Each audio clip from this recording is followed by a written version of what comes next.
Nalungkot ako na makita ko nangyari sa villa. Marami din kaming memories doon nung bago pa lang ako nakakarating dito. Kung may natira man sa villa, yun ay ang mga babasagin na gamit at mga bote ng wine na nakatambak sa paligid. Kausap ni kuyang engineer kaya inabala ko muna ang sarili ko sa pagpunta sa vineyard kung saan ang mga grapes na hitik na ngayon sa bunga. Senyorita, mabuti naman po't okay na kayo. Nag-aalala po kami ng gusto sa inyo. Nabaling ang tingin ko kay Rosel. Anak siya ni Aling Cecil at pinasama siya sa akin ni kuya habang abala pa ito. Oo, salamat sa pag-alala. Nakangiting sabi ko. Halos magkasing edad lang din kaming dalawa. Pumitas ako ng ubas at inilagay ko sa basket na dala niya. Nakakalungkot ang nangyari sa villa, sabi ni inay. Mga bata pa daw sila nang ipagwayo ni Don Rafael. Ang tinutukoy niya ay ang lolo. Ama siya ni Papa at matagal na itong namayapa. Nalulungkot din ako, Rosel, pero wala na tayong magagawa. Saka magpapatayo naman ulit ng panibagong villa si Papa. Tinulungan niya ako mamitas ng ubas. Noong hindi pa governor si Papa, ito ang pinagkakaabalahan niyang negosyo. Bukod sa grapes wine, meron din silang fruits wine. Hindi ko alam kung ilang ektarya ng lupa meron dito pero bukod sa vineyard, meron pa silang ibang tanim na prutas. Puno at mga alagang hayop, kaya kapag lilibuti ng buong farm ay nakasakay kami ng kabayo o hindi kaya ay electric tractor. Mukhang nag-e-enjoy sa pamimitas ang kapatid ko ah. Napalingon kaming dalawa dahil sa nagsalita. Kuya, tapos ka na? Bulalas ko sabay bitin sa braso niya. Oo, pwede na tayo mamasyal. Nakangiting sabi niya sa akin. Inabot ko kay Rosel ang dala kong basket at pinabalik ko na din siya upang malinisan ito. Teka, ano yung dala mo? Usisa ko dahil may bitbit siya malaking basket na nakatakip ng tela. Magpipiknik tayo sa ilog pagkatapos natin mag-ikot. Masarap maligo doon ngayon dahil umulan nito mga nakaraang araw. Paniguradong malakas ang tubig. Wika niya. Na-excite ako dahil sa sinabi niya, akala ko mag-iikot lang kami tapos uuwi na yun pala. Maliligo din kami. Tara na. Hila ko sa kanya. Nagpunta kami sa kwadra ng mga kabayo at kinuha namin si Summer yung favorite niyang kabayo na galing pa sa Europe. Hindi kasi ako marunong sumakay sa kabayo kaya iisa lang ang gagamitin namin ni kuya. Tinulungan kami ng tauhan niya sa farm para malagyan ng sapin na likod ng kabayo. Dalhin niyo ito sa kubo pagkatapos namin mag-ikot pupunta kami doon. Utos ni kuya na agad namang sinunod ang mga ito. Pagkatapos ay nauna na siyang sumakay. Naglagay sila ng tungtungan sa ibaba at pagkatapos ay inalalay naman ako ni kuya para makakiyat. Kuya, sure ka ba dito? Natatakot ako baka mahulog tayo. Nag-aalalang sabi ko sa kanya. Hindi tayo mahuhulog, nangangako ko sa iyo, hindi ba? Hanggat nandito ako sa tabi mo, hindi ka masasaktan. Sagot niya na ikinangiti ko. Hinawakan niyang kamay ko't inihawak sa renda ng kabayo. Hawakan mo na mahigpit ang tali, okay? Utos niya sa akin, tumango ako sa kanya at pagkatapos ay tinapik niya na ito para lumakad. Dahan-dahan lang kuya, baka tumakbo ang kabayo. Paalala ko sa kanya.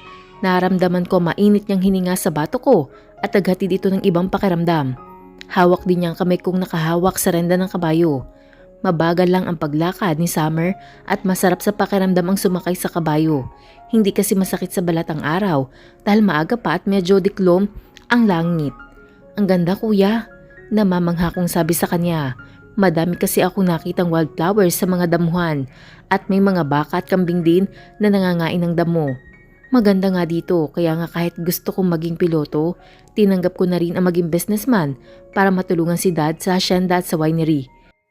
Kapag nakagraduate ka na, matutulungan mo na rin ako. Sambit niya. Parang ang saya lang isipin na magkakatotoo ang mga sinasabi niya. Pagkatapos naming ikutin ang farm ay nagtungo na kami sa kubo. Itinali namin si Summer sa puno ng tamarind tree at excited akong bumaba sa ilog. Malayo pa lang kasi rinig ko na ang lagaslas ng tubig. Kaya nang makababa kami ay nauna na ako sa kanyang magbasa ng mga paa. Mag-ingat ka, matatalas ang mga bato. Paalala niya sa akin. Hindi ko maiwasan na mapawa ko sa ganda at linaw ng tubig. Malamig din sa paa tamang-tama dahil mainit na rin sa pakaramdam. Kuya, maligo na tayo. Tawag ko sa kanya. Naghubad siya ng boots at awang ang labi ko na maghubad din siya ng puting t-shirt. Nag-iwas ako ng tingin at pinagtuunan ang may kalakasan na daloy ng tubig kaya lang wala akong dalang damit. Wala akong pamalit mamaya. Kuya, anong ibibihis natin? Wala tayong dalang damit. Tanong ko sa kanya nang lapitan niya ako. Hubarin mo na lamang yung damit ko para hindi ka ginawin mamaya. May towel naman ako sa kotse. Sagot niya. Umakyat ako at nagubad ng damit. Wala namang ibang nagpupunta dito kaya okay lang. Hinubad ko ang damit niya, nasuot ko at tanging bra na lamang ang natira. Naghubad din ako ng pantalon dahil may cycling shorts ako. Pagkatapos ay bumalik na ako sa ilog. Napatingin siya sa akin at sinuyod niya ako ng tingin. Medyo nailang ako sa pagkakatitig niya kaya lumusong na agad ako sa tubig. Ang lamig! Nginig na bulalas ko. Natawa siya at sinabuyan ako ng tubig kaya sinabuyan ko din siya hanggang sa basa na ang mga ulo namin pareho. Ang lamig at ang sarap ng pakiramdam ng fresh water. Lalo na't may kalaliman ang part na ito ng ilog pero hindi ako nagpupunta sa mas malalim dahil hindi ako marunong lumangoy. Samantalang si kuya enjoy na enjoy sa pagsisid. Pinapanood ko lang siya at inggit na inggit ako sa kanya dahil magaling siyang lumangoy. Halika rito! Tawag niya sa akin. Umiling ako sa kanya. Ikaw na lang, baka malunod ako dyan. Lumangoy siya patungo sa akin at hinila niya kamay ko kaya napalundag ako sa bato. Napunta ako sa hanggang baywang na tubig. Tuturuan kita. Hinila niya ako patungo sa malalim na ilog. Kuya, natatakot ako. Napahawak ako sa kanyang balikat. Dahil medyo malalim na kami at hindi ko na naabot ang mga bato sa paa ko. Huwag kang matakot, nandito ako. Nakangiting sabi niya sa akin. Dinala niya ako sa pinakamalalim na part ng ilog at para akong tuko na nakakapit sa leg niya. Bibitawan kita dito. Ayoko. Nagkunyapit ako sa kanya, lalo na nasabihin niya yun. Baka malunod ako at makainom na maraming tubig. Kaya mo yan, sa ganitong paraan din ako tinuruan ni Dad. Pamimilit pa niya hanggang sa tanggalin na niyang kamay ko at lumayo siya sa akin. Kuya, lumulubog ako sa ilalim. At iginalaw kong kamay at paa ko ngunit lalo lamang akong hindi makaahon. Sinubukan ko ulit ngunit hindi ko kaya. Hanggang sa naramdaman ko ang paghapit niya sa bewang ko kaya napakapit ako sa kanya at habol ko ang aking paghinga nang umahon kami sa tubig. Ang bad mo! Naiiyak na hampas ko sa kanya, akala ko talaga malulunod na ako. Ang sakit pa ng ilong ko dahil sa tubig. Sorry, natakot ka ba? Marahan akong tumango sa kanya. Napatingin siya sa akin at napatitig, kagaya ng pagtitig niya sa akin sa kwarto niya kanina. Para may naghahabulan na naman sa aking dibdib, hindi ko mawari kung ano ang gagawin ko at kung anong sasabihin ko sa kanya. Fatima, I think I'm crazy. Ha? Mukha nga. Bitawan mo ba naman ako at itulak sa malalim? Hindi yun. Putol niya sa sinabi ko. I want to kiss you. Awang ang labi ko na marinig ko yun sa kanya. Pero bago pa ako makasagot, ay bihag na niya ang labi ko. Para ako naging batot hindi makakilos sa ginawa niya. Hindi ko alam kung bakit. Sinabi ng utak kong mali ang ginawa niya ngunit may parte sa akin na ayaw kong tumigil siya. Please, kiss me back. Sambit niya sa pagitan ng kanyang paghalik. Napakapit na ako sa kanyang leeg at sumabay ang aking labi sa gusto niyang gawin. Nawala ako sa katinuan hanggang sa naramdaman kong kamay niyang gumagapang sa aking katawan. Napadilat ako at nahawakan ko kamay niya. Kuya? Hingal na pigil ko sa kanya, natakot kasi ako sa posibleng mangyari. Shit! Mura niya at dinala niya ako sa mababaw na part ng ilog. Sorry, hindi ko sinasadya. Sorry Fatima. Nagsisisi niyang sabi sa akin. Alam ko mali pero hindi ko gusto marinig sa kanya ang salitang yun. Huwag ka mag-alala kuya. Hindi ko sasabihin kay mama at papa. Wika ko sa kanya. Hindi na kami kumain dahil niyaya niya na akong umuwi. Wala siyang imik nang bumaba sa kotse at pumasok sa loob ng bahay namin. Bro, pang ilang tagay mo na yan? Wala kang driver ngayon. Paalala ni Anthony. Andito ako sa kanila para makaiwas ako mag-dinner sa bahay. Kaya dito na lamang ako kumain at pagkatapos ay inaya niya akong uminom. Malapit lang naman ang bahay namin. Wala kang dapat ipag-alala. Wika ko sa kanya. Nagsalin siya ng brandy sa babasagin niyang baso at nilagyan ito ng ice tube. Lately, napapansin ko parang palagi kang absent-minded. Si Fatima na naman ba? Napabuntong hininga ako sa narinig kong sinabi niya. Sa totoo lang hindi ko alam kung paano haharapin si Fatima. Pagkatapos ng nagawa ko sa kanya sa ilog, pakiramdam ko sinamantala kong kabataan niya. Dapat pinigilan ko ang aking sarili. Pero hindi ko na nakayanan ang titigan lang siya. Her lips is so sweet and soft like a cotton candy. Hanggang ngayon nararamdaman ko pa rin sa aking labi. Hindi ko alam Anthony but lately, natrak ako sa kanya. Kahit nung nabubuhay pa si Dea ay naging maalaga ako sa kanya dahil dalawa lang kami sa pamilya. Mas overprotective pa ako kaysa sa mga magulang namin dalawa. Same ang naging trato ko kay Fatima Pero habang tumatagal pakiramdam ko, hindi na bilang kapatid ang nararamdaman ko para sa kanya. Pag-amin ko kay Anthony na halatang ikinagulat din niya. What? You mean, nagugustuhan mo ng sister mo? Inisang lago ko ang laman ng baso at tumayo ako sa upuan para magpunta sa terrace nila para lamanghap ng hangin. I don't know kung normal ba itong nararamdaman ko, but I know it's wrong. Hindi ako maaaring magkagusto sa kanya. She's my sister. Bahayag ko. Tumayo din siya at tumabi sa akin. Sa papel lang kayo magkapatid bro. Paglilinaw niya kaya napatingin ako sa kanya. Kahit pa, sa mata ng mga magulang namin at sa batas pati na rin sa mga taong kilala ang aming pamilya, magkapatid kaming dalawa at sigurado ako na magiging kahihiyan sa buo naming pamilya kapag higit pa sa magkapatid ang naging turingan naming dalawa. Katwiran ko sa kanya. Ayokong ilagay sa kahihiyan ang pangalan na inilagaan ni Daddy para sa pansariling interes. Lalo pat hindi ko alam ang nararamdaman ni Fatima para sa akin dahil bata pa siya. So, anong plano mo? Bakit hindi mo na lamang ilaan ang atensyon mo kay Charisma? Matagal na may gusto sa iyo ang babaeng yun. Hindi ko nakikita ang sarili ko kasama siya. Hindi ko kayang manggamit ang iba para palayain ang sarili ko, Anthony.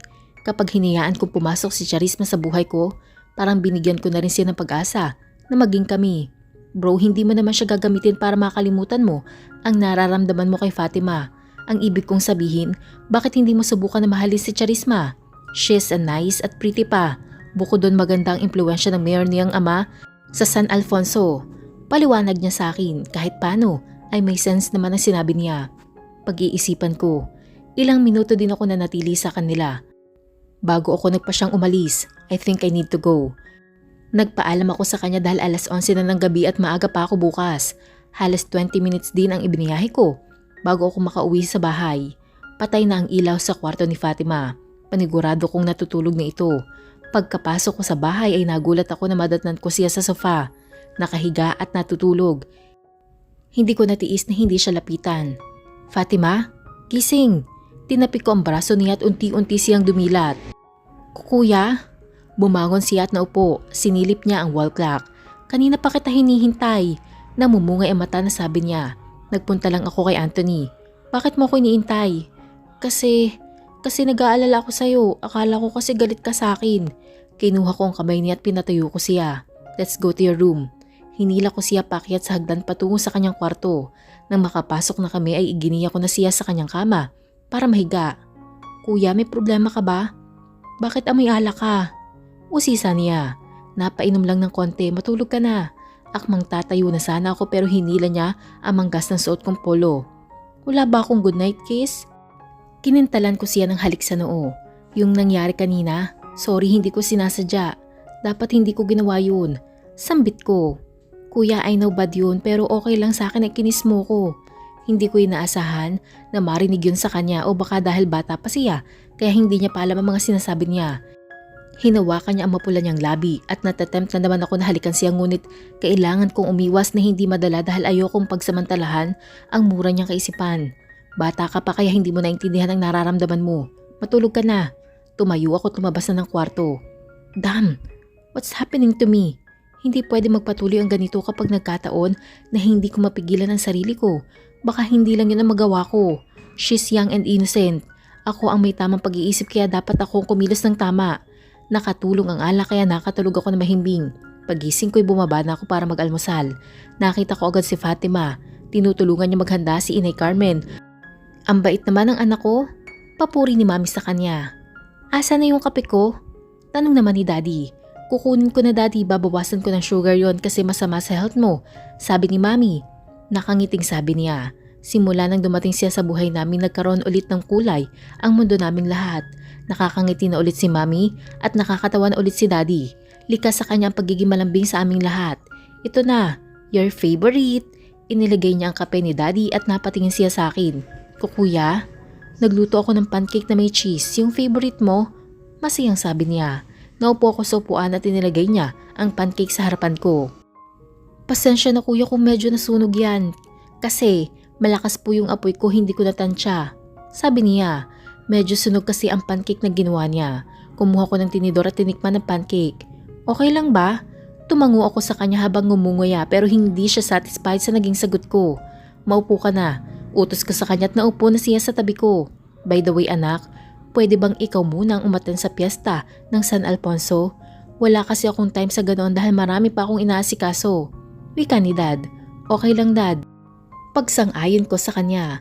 Kapag piyesta kasi nagkakaroon ng palabas sa plaza para sa Governor's Night next week at marami mga bisita ang iniimbitahan para magbigay ng aliw sa mga tao. May fireworks din kapag hating gabi kaya marami ang nagpupunta. Huwag ka mag-alala. Nandun naman si Charisma, hindi ka maiinip. Dagdag pa niya. Papa, pwede po ba akong sumama?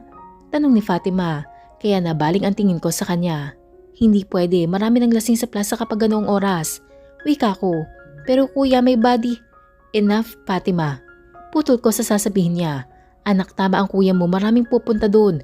Minsan hindi makontrol ang crowd, kaya kailangan ng maraming pulis para magbantay at isa pa, baka hindi ka mabantayan ng kuya mo, kaya huwag ka na lang sumama. Paliwanag ni Daddy. Hindi ko na siya narinig na nagsalita pa. Tumunog ang phone ko at nakita ko ang number ni Charisma kaya sinagot ko ang tawag niya. Good morning Charisma, bakit? Ikaw daw ang pupunta sa Governor's Night? Oo, tipid na sagot ko. Okay, see you soon. Pagkatapos ay binaba na niya ang tawag. Mukhang okay na kayo ni Charisma anak ah. Niligawan mo na ba? Usisa ni Mami na may halong panunokso. Hindi pa po. Hindi pa? Meaning you have a plan to court her? Tangulang ang naging sagot ko para tumigil na si Mami. Akit lang po ako, may tatapusin lang po akong project. Paalam ni Fatima sa amin. Tinanaw kong papalingong likuran niya at may pag-aalala akong nararamdaman para sa kanya. Pagkatapos ko magbihis ay sumilip ako sa kwarto niya. Bago ako umalis, nakita ko siya nakahiga at nakaharap sa veranda pero hindi ko alam kung tulog ba siya. Dahan-dahan kong isinara ang pinto at bumaba na ako para magpunta sa vineyard para silipin ang naumpisahan ng pag-aayos sa villa. Pagkatapos ay pupunta naman ako sa office. Nang makasakay na ako sa kotse ay napaangat ako ng tingin sa veranda at nadoon siya nakatayo. Nakatingin lang siya sa akin. Kakaway sana ako sa kanya ngunit tinalikuran niya ako at pumasok na siya sa loob. Napabuntong hininga na lamang ako dahil paniguradong galit siya sa akin dahil hindi ko siya isinama sa plaza. Hindi mo ba ito kakainin? Tanong ni Inay Carmen. Andito kasi ako sa kwarto ko at buong araw ako nagmumukmuk dahil wala akong magawa. Mamayang gabi na ang alis ni kuya. Para sa Governor's Night, balita ko marami daw sikat na artista ang inimbitahan para mag-perform. Tapos ako heto nakakulong sa kwarto. Hindi po ako nagugutom. Nakanguso na sagot ko kahit hindi niya ako nakikita dahil nakadapa ako at nasa kabilang side ng kama. Umikot siya sa gawi ko. Sayang, masarap pa naman itong binili kong chocolate cake. Namilog ang mata ko na makita ang mukha nga masarap. Kaya napabangon ako. Akin na po, sayang naman kung hindi ko po kakainin. Inabot niya sa akin ang platito at mabilis akong sumbo. Dahan-dahan lang, marami pa sa ref. Natatuwang pigil niya sa akin, kaya binagalan ko ang pagkain. Inay Carmen, bakit kaya ayaw nila akong isama sa plaza? Panigurado, may kasing edad akong pupunta rin doon. Bakit ako bawal? Nagtatakang tanong ko sa kanya. Hay nako, pinuprotektahan ka lamang nila. Alam kasi nila kung gaano kadelikado ang sitwasyon sa plaza kapag fiesta. Bukod sa napakaraming taong pupunta doon, marami ding dayo. Pika niya. Inang Carmen, malaki na ako. Kaya ko naman pong tumakbo para umiwas sa gulo. Saka isa pa po, may bodyguards naman. Hindi rin ako makikihalubilo sa ibang tao. Gusto ko lang manood ng live bands at pati fireworks. Katwiran ko sa kanya. Pakinggan mo na lamang sila iha. Bilin niya sa akin at pagkatapos ay inabutan niya ako ng maiinom. Nagtatampo pa rin ako. Simula nang hinalikan ako ni kuya sa ilog. Palagi na siyang umiiwas sa akin. Hindi na rin kami nag-uusap ng madalas dahil palagi siyang walang kapag dumarating ako galing sa school. Sa umaga naman, lagi na lamang silang paalis. Buti pa si Charispa nagkakausap sila ni kuya. Narinig ko nung isang gabi nang papasok sana ako sa kwarto niya, nakausap niya ito at nakikipagtawanan pa si Rito. Siguro sobrang close na nilang dalawa. Nang matapos akong kumain ay dinala na ni Inang Carmen ang plato ko. Kinuha ko ang phone ko dahil sunod-sunod ang pagtunog. Nang tingnan ko ay puro chat ni Kiray. Nakapag-video call ako sa kanya at sinagot naman niya ito. Pupunta kami nila May mamaya sa plaza, sama ka? Tanong niya na kinagulat ko. Classmate ko sila at mga close kong kaibigan. Kaso naalala kong hindi nga pala ako pwedeng pumunta sa plaza. Bawal eh. Nagpaalam na ako, ayaw ni Papa at Kuya na umalis ako. Malungkot na saad ko. Sandali lang naman tayo, saka tumakas ka na lang kunwari. Matutulog ka na maaga. Suwestyon niya. Napaisip ako, pwede kong hanggawin yun. Sige, tatawagan kita mamaya. Excited na sagot ko. Bumaba ako para sabihin kay Inang Carmen na maaga akong magdi-dinner para makapag-ayos pa ako. Sa maliit na gate na lamang ako dadaan mamaya. Kaya ko namang akyatin yun. Kinagabihan ay tinawagan ko silang antayin na lamang ako sa kanto mamayang alas 9 ng gabi. Alas 7 kasi ang alis ni Kuya. Nagpanggap akong tulog para hindi nila ako paghinalaan. Inantay kong umalis si Kuya bago ako nagbihis. Tamang-tama, lumuwas si Mama at Papa patungong La Union. Hindi nila malalaman na tumakas ako. Kinakabahan ako pero ngayon ko lamang gagawin ito. Hindi ako mahuhuli ni Kuya dahil abala siya sa program. 8:45 nang matapos ako mag-ayos. Nakapantalon ako at rubber shoes. Nagsuot din ako ng itim na hoodie jacket. Nagsukbit lamang ako ng maliit na sling bag. Kasya lang ang cellphone at wallet ko bago ako dahan-dahan na bumaba sa hagdan at dumaan ako sa likod. Parang may naguunahan na daga sa aking dibdib at pigil ko ang aking paghinga. Dig ko pang akyat bahay sa ginawa ko para huwag lang ako mahuli. Nang makalabas ako sa maliit na pintuan sa likod ay umikot naman ako patungo sa unahan. May 2 security guard na bantay sa gate at isa nagro-ronda every 15 minutes. Tumigil muna ako sa likod ng mataas na halaman at inantay ko ang pag-alis niya sa maliit na gate. Maya-maya pa ay patakbo na akong lumabas. Walang kahirap-hirap akong sumampas sa gate at tumalon sa kabila. Sana walang nakakita sa akin kung hindi lagot ako kay Papa at Kuya. Ang tagal mo, pinagkakagat na kami ng langgam dito. Salubong na sabi sa akin ni May. Tara na, bago pa tayo mahuli. Segunda naman ni Kiray. Kagad kaming sumakay sa kotse nila. Teka, ikaw ang magmamaneho? Marunong ka ba? Bulalas ko dahil siyang sumakay sa driver seat.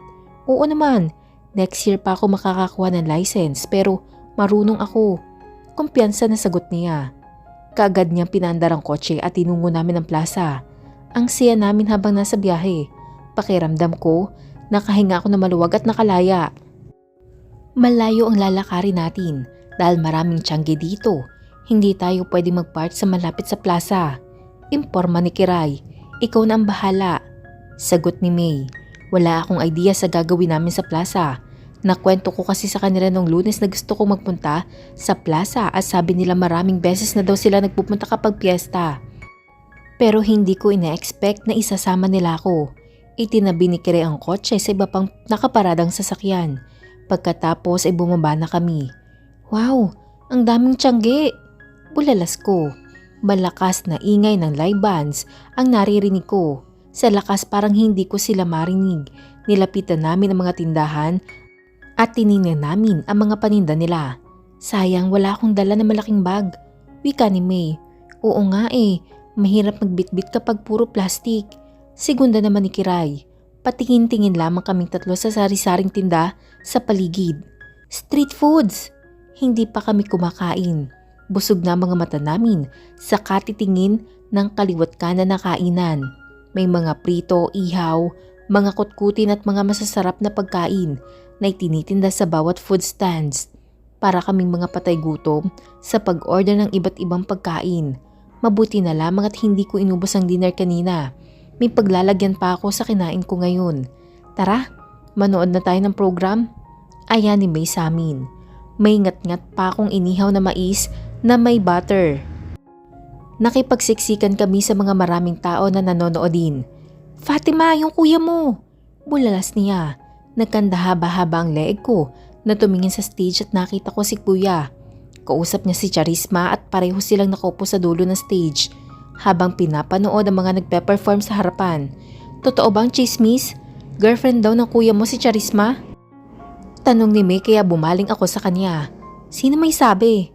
Ano ka ba? Wala ka bang social media? Tingnan mo yung mga uploaded photo ni Charisma. Kasama niya lagi yung kuya mo. Ang gugwapo nga ng stolen shot niya. Puro comments pa na bagay daw sila. Si Kiray ang sumagot. Napatingin ulit ako sa kanilang dalawa. Panay kasi ang bulungan nila dahil siguro hindi magkarinigan sa lakas ng speaker. Totoo naman na bagay silang dalawa at ang gwapo din ni Kuya sa suot niyang polo. Magandang gabi. Gising pa ba kayo? Sigaw ng bakla na MC sa itaas ng stage. Sabay-sabay naman na sumagot ng mga tao. Tinawag niya si Kuya para magsalita sa harapan at nang tumayo ito ay pumalakpak ang mga tao. Hindi namin naabutan ang pagpapakilala sa kanya kanina dahil abala kami sa pagkain. Magandang gabi sa inyong lahat. As a representative ni Governor, sana nag-enjoy kayo sa 4 nights celebration natin. Maraming salamat sa lahat ng performers, artists na nagpaunlak sa ating imbitasyon. Marami ding salamat sa lahat na nagpunta dito at nakiisa sa piyesta ng San Alfonso. Umaasa ako na magiging mapayapa ang pagtatapos ng gabing ito. Magandang gabi. Pumalakpak ang mga tao at kabilang na dito si Charisma na malaki ang ngiti sa labi. Totoo kayang sila na ni Kuya? Muling bumalik ang tingin ko kay Kuya at nagulat ako nang sa gawi ko na siya nakatingin. Bumuka ang kanyang labi na parang pabulong na sinasabi ang pangalan ko. Kagad akong yumuko at itinakip ang hood sa ulo ko. Tara na. Hila ko sa kamay ni May. Ano, aalis na tayo? Hindi pa tapos ang fireworks. Reklamo niya. Oo nga. Segunda naman ni Kiray. Kailangan na nating umalis, nakita ko ni Kuya. Ano? Ano? Binitiwan ko ang mais na ngat-ngat ko at kagad ko silang hinila. Ngunit nahirapan kami makadaan sa dami ng tao. Bumaling ulit ako kay Kuya at sa akin pa rin siya nakatingin. Kahit nakangiti siya sa mga tao. Alam ko sa mata niya na galit siya sa akin. Kailangan ko na makauwi. Sumiklab ang fireworks at napatingin kaming tatlo sa taas. Wow, ang ganda! Namamangang sabi ni Kiray. Oo nga, sabi naman ni May. Pati ako ay sandaling nawala sa sarili. Ngunit ang sunod kong narinig ay sigawan ng mga tao. Napatingin kami sa stage at hindi ko inaasahan ang aking nakita. Bihag ng lalaki si Charisma at may mahaba itong kutsilyo habang si Kuya naman ay nasa harapan niya. Binitawan ko ang dalawa at nakipagsiksikan ako patungo sa stage. Ibaba mo yan, huwag mo siyang sasaktan. Narinig kong sabi ni Kuya sa kanya. Malaki ang atraso nito sa akin. Huwag kang makialam. Nanlaki ang mata ko nang akmang sasaksakin na si Charisma. Mabilis na naging kilos ni Kuya at kaagad na binaril ang lalaki. Hindi ko alam kung saan ito tinamaan ngunit napahawak ito sa kanyang balikat. Nagpulasan ng mga tao sa paligid dahil sa tunog ng baril at sinunggaban ng mga pulis ang lalaking nagtangka sa buhay ni Charisma. Nakawala ako sa siksikan ng mga tao. Akmang lalapitan ko sana si Kuya pero dinaluhan niya si Charisma na umiiyak at takot na takot. Niyakap siya nito kaya nabitin ang paghakbang ko papalapit sa kanya. Don't worry, it's okay. Kinalma niya si Charisma kagaya kung paano niya ako pakalmahin. Ano ka ba, tara na? Namalayan ko na lamang ang mabilis na paghila sa akin ni Kiray at ni May. Palayo sa stage. Sumuot kami sa maraming tao hanggang sa makarating kami sa parking area ng kotse niya. Lagot ka sa kuya mo. Dapat mauna kang makauwi. Wika ni May. Napasinghot ako nang sumakay na kami. Nasaktan ako sa nakita kong tagpo. Kung hindi niya girlfriend si Charisma, hindi niya yun gagawin. Marami namang bodyguards na pwede magligtas sa kanya pero bakit ginawa ni Kuya yun? Sabi ko sa inyo magjowa ang kuya mo at si Charisma. Bulalas ni Kiray habang inaantay namin na umusad ang traffic dahil sa dami ng tao. Sigurado nasa viral na naman ang kuya mo dahil sa ginawa niyang pagligtas sa girlfriend niya. Dagdag pa ni May. Ayoko na makinig sa kanila. Ang gusto ko na lamang ay umuwi at kalimutan na nangyari.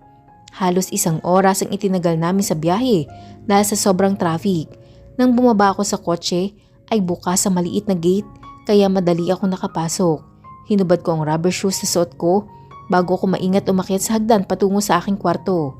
Nakahinga ako na maluwag nang masara ko ang pinto. Binuksan ko ang ilaw at nagulat ako na makita ko si Kuya. Where have you been? Kuya, kasi hindi ba sinabi ko sa iyo na hindi ka pwedeng pumunta ng plaza? Singhal niya sa akin. Mabilis na nabagsakan ang aking luha. Sa safe naman ako nakabalik Bakit ka ba nagagalit? Sagot ko sa kanya. Nilapitan niya ako at napasandal ako sa pinto. Hindi mo ba alam na pwede ka matulad kay Charisma? Paano kung sa'yo nangyari yun ha? Bakit ba napakahirap sa'yo ang sumunod? Bakit ba napakatigas ng ulo mo? Igting ang panga, nasigaw niya sa akin. Sorry na, huwag ka na magalit kuya. Humihikbing sagot ko sa kanya. Napatakip ako sa mukha ko at hindi ko na nakita kung anong reaksyon niya sa paghingi ko ng sorry sa kanya. Hanggang sa naramdaman ko ang kamay niyang pumaikot sa likod ko. Sorry, hindi ko sinasadya na sigawan ka. Bumuhos ng tuluyan ang aking luha dahil sa sinabi niya. Alam kong mali ako dahil hindi ako nakinig sa kanila ni Papa. Mabuti na rin at walang gulo maliban sa nangyari kay Charisma na mabilis nilang nagawa ng paraan. Huwag mo nang uulitin yun, Fatima. Delikado na ang panahon ngayon. Kung hindi mo iingatan ang sarili mo, maaari ka mapahamak. Sana maintindihan mo ko. Sambit niya habang hinahagod ang buhok ko.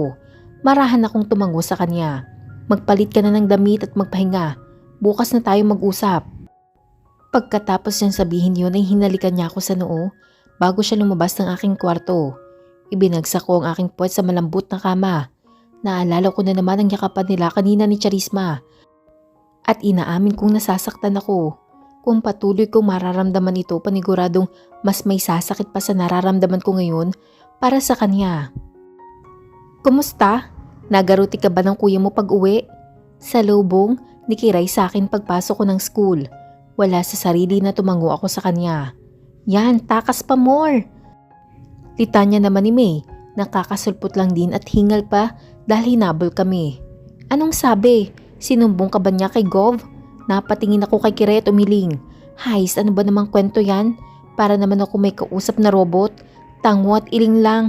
Huwag mong sabihin na pinutulan ka ng dila ng kuya mo. Tumigil ako sa paglakad at napabuntong hininga ako. Masakit ang dibdib ko, Kiray. Sa tingin ko may sakit ako sa puso. Ano? Tara sa hospital. Wika niya sabay hila sa akin. Kinuha din ni May ang bag ko at sabay nila akong inalalayan. Ano ba, para kayong mga engot? Singal ko sa kanila. Akala ko ba masakit ang puso mo? Kailangan magpatingin ka sa doktor. Ang dami mo kasing kinain na kolesterol ng piyesta. Litanya pa niya. Hinila ko ang kamay ko at naupo ako sa gilid ng hallway. Tinabihan nila ako. Ano ba talagang problema? Usisa ni May. Wala, nag-i-emote lang ako. Hayaan nyo na muna ako dito. Mauna na kayong pumasok. Taboy ko sa kanila. Wala naman talaga akong balak na pumasok sa school. Hindi pa rin kasi ako makamove on sa lahat na nangyari noong nakaraang gabi. Napatingin kami sa lalaki na kasalamin na lumapit sa amin. Hi, ikaw ba si Fatima, diba? Nakangiti at kamot ulo niyang tanong. Ako nga, bakit? Napatingin ako sa bulaklak na itinago pa niya sa likod niya. Pinabibigay ni Kevin. Nagulat ako nang sundutin ang tagiliran ko ni Kiray. Iba na talaga, maganda. Kinikilig na sabi niya. Kinuha ko ang bulaklak at nagpalingalinga ako sa paligid.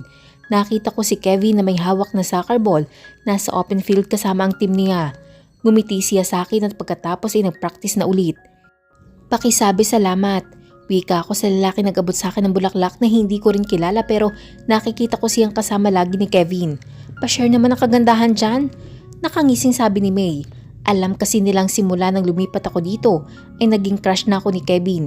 Bukod sa pagiging sikat sa soccer ball player, instant celebrity din sa school ang sino mang ligawan niya. Naka-follows din ako sa fanpage niya at palagi ko siyang ini-stalk dahil sikat siya. Hindi lang sa university pati na rin sa social media. Anong feeling na bigyan ng bulaklak? Tanong ni Kiray habang patungo na kami sa classroom namin.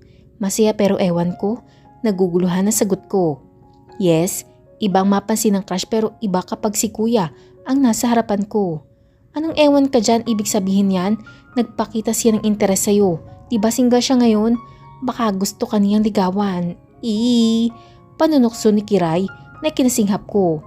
Tama na nga, nasa room na tayo, baka marinig ka pa ng mga classmate natin.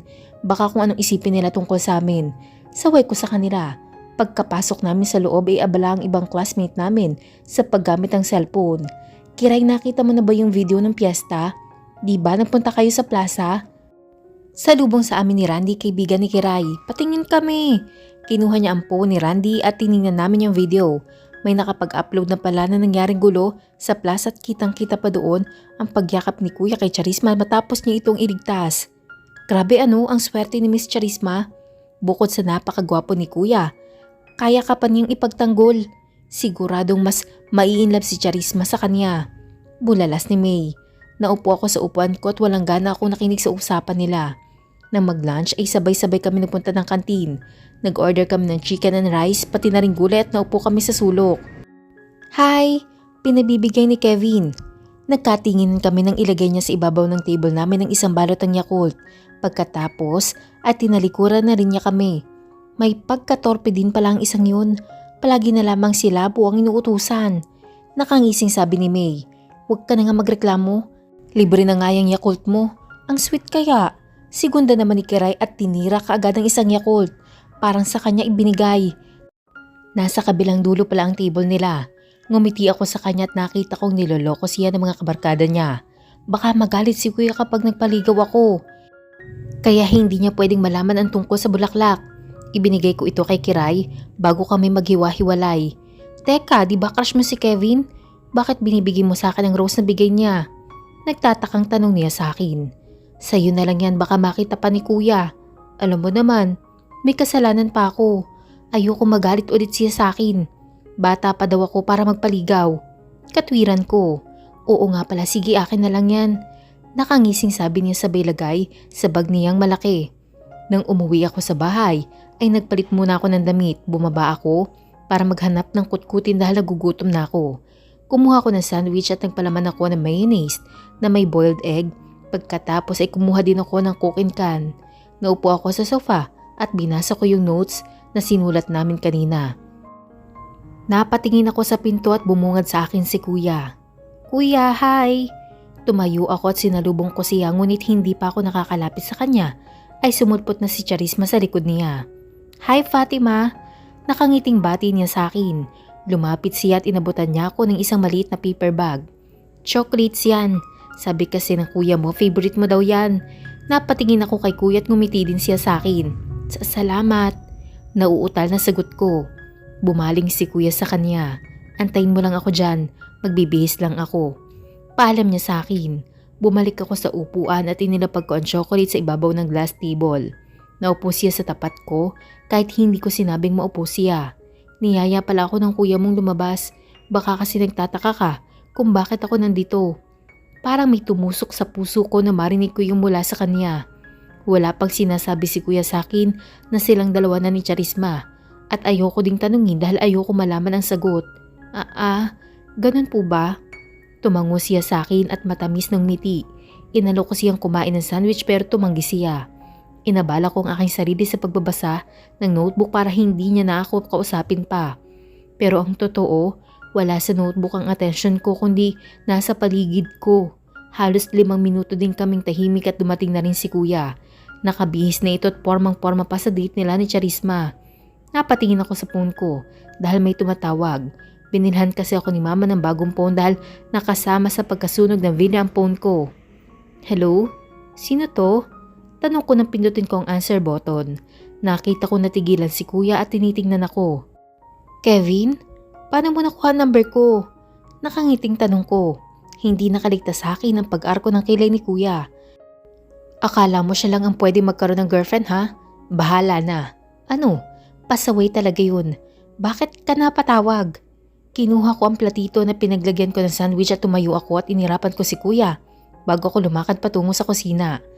Nahihiya akong lumapit sa iyo eh. Nagustuhan mo ba yung binigay kong flowers? Tanong ni Kevin sa kabilang linya. Oo naman, may pabulaklak kapag nalalaman. Nakangising sabi ko sa kanya ngunit pagtalikod ko sa lababo'y bumungad sa akin ang seryosong mukha ni Kuya. Nagulat ako nang agawin niya ang phone ko. Kuya, akin na yan! Singhal ko sa kanya. Stop courting my sister. Mag-aral ka munang mabuti. Kapag may napatunayan ka na saka mo siya ligawan. Kausap nito kay Kevin na kinagulat ko. Pinatay niya ang tawag nito at inabot sa akin ng phone. Hinawakan niya ang baba ko at seryoso niya akong tiningnan. I already told you na bata ka pa para sa mga ganyan. This is the last time na makakarinig ako ng tungkol sa lalaking yun. I'm warning you, Fatima. Kapag ginalit mo ulit ako, hindi mo magugustuhan ang gagawin ko. Pagbabanta niya sa akin at pagkatapos ay binitawan niya na ako. Nakagat ko ang ibabang labi para pigilin ang aking emosyon. Palagi na lamang niya sinasabi na bata pa ako. Palagi na lamang niya sinasabi na bawal ganito at bawal ang ganyan. Nagsasawa na ako pero siya, Malaya siyang gawin ng lahat ng gusto niya at wala akong magawa kundi tiisin na lang ang nararamdaman kong ito. Umakyat ako ng kwarto at hindi na ako naghapunan dahil sa sama ng loob ko sa kanya. Kinabukasan ay sumabay ako sa kanilang kumain ng breakfast. Anak, kumusta ang school? Usisa ni mama sa akin. Dahil tahimik kami sa mesa. Hindi ko tinatapunan ng tingin si kuya. Okay lang po mama. Pilit ang ngiti. Nasagot ko. Nilagyan ni kuya ng itlog ang plato ko pero hindi ko pa rin siya tinapunan ng tingin. Si kuya mo muna maghahatid sa'yo. Siya kasusundo dahil namatay ang lolo ni Rona. Dagdag pa niya.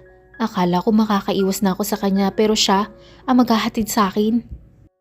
Okay po. Pagkatapos naming kumain ay umalis na din sila mama at papa. Pagkasakay ko sa kotse ay nasa loob na pala si kuya. Sa unahan ako umupo para hindi siya magmukhang driver. Kunwari abala ako sa pagre-review ng notes ko para hindi ko siya makakausap. Alas 3 ang out mo, diba? Gusto mo bang pumunta ng mall? Narinig kong tanong niya sa akin. Ngayon lang niya ako ulit niyaya magpunta sa mall. Hindi. Kailangan ko mag-review mamaya. Sagot ko pero hindi ko pa rin siya tinitignan. Tutulungan na lamang kita mag-review. Hindi ako gaanong kabisi ngayon. Hindi na ako nakatiis at tag-ipon ako ng hangin sa dibdib. Bago ko siya binalingan. Kung hindi ka busy, si Charisma na lang ang ayain mo. Sagot ko. Galit ka ba dahil pinagbabawalan kita magpaligaw? Seryosong tanong niya sa akin.